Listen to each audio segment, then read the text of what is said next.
Chandrababu Davos పర్యటన కేవలము లోకేష్ని చంద్రబాబుని ఒకరికొకరు పొగడము, వాళ్ళ మంత్రుల చేత పొగిడించుకోవడము, రెడ్ బుక్ పాలన అమలు చేస్తానమని చెప్పడము, అది ఉంది. కానీ రాష్ట్రం మీద చిత్తశుద్ధి కానీ, అదేవిధంగా పరిశ్రమలు తీసుకురావాలి, వాళ్ళు చెప్పినటువంటి మేనిఫెస్టోలో 20 లక్షల మందికి అన్నారు.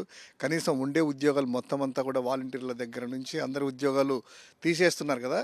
ఇక్కడ ఒక్క ఉద్యోగమైనా కల్పిస్తాము, ఒక్క ఎంఓయూ అయినా చేసుకుందానంటే చిత్తశుద్ధి లేదు.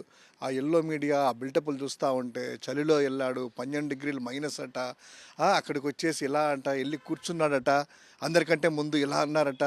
అధికారులు కూడా సిగ్గుతో తలదించుకున్నారంట. అంటే అధికారులు సిగ్గుతో తలదించుకునింది జీరో పెట్టుబడులు వస్తున్నాయని తలదించుకున్నారా అని ఇప్పుడు అర్థమవుతా ఉంది.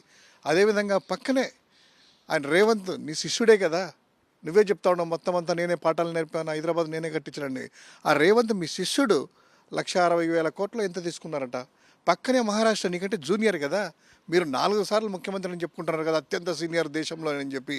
నామకం చూస్తే పెట్టుబడి వస్తాయి, నేనే టెక్నాలజీ కనిపెట్టానని అంటున్నారు కదా. కనీసం మహారాష్ట్ర 16 లక్షలు వస్తాయి, అందులో 1% అయినా కూడాను 16,000 కోట్లైనా కూడా వస్తాయనుకుంటే 1% కాదు కదా, 1,600 కోట్లు కూడా రాలేదు. సో ఈరోజు జీరోతో వస్తున్నారు.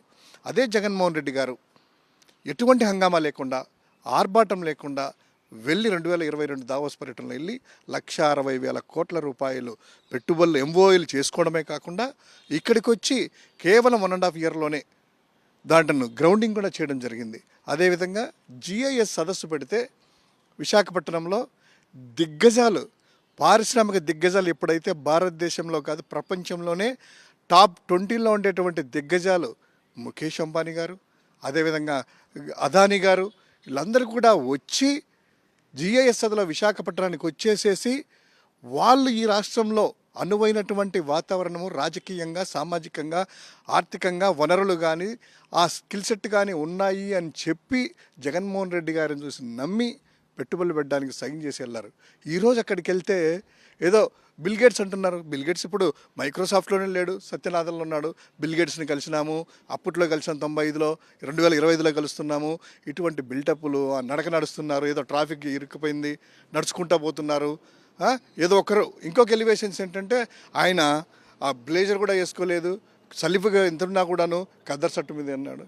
ఖద్దర్ షర్టు మీద వెళ్ళామా, ఏమి కోట్లు వేసామా, పడుకున్నామా, నిద్ర లేచామా అనేది కాదు, ఎన్ని పెట్టుబడులు వచ్చాయి, ఎంతమంది ఉద్యోగ అవకాశాలు కల్పిస్తున్నాము, ఎన్ని ఎంఓయూలు అయ్యాయి అనేటువంటిది రాష్ట్ర ప్రజలు చూస్తున్నారు. ఈరోజు జీరో, పెద్ద సున్నా. నిజంగా ఈ ఖర్చులన్నా వస్తాయనుకుని దారి ఖర్చులకు కూడా రాలేదు.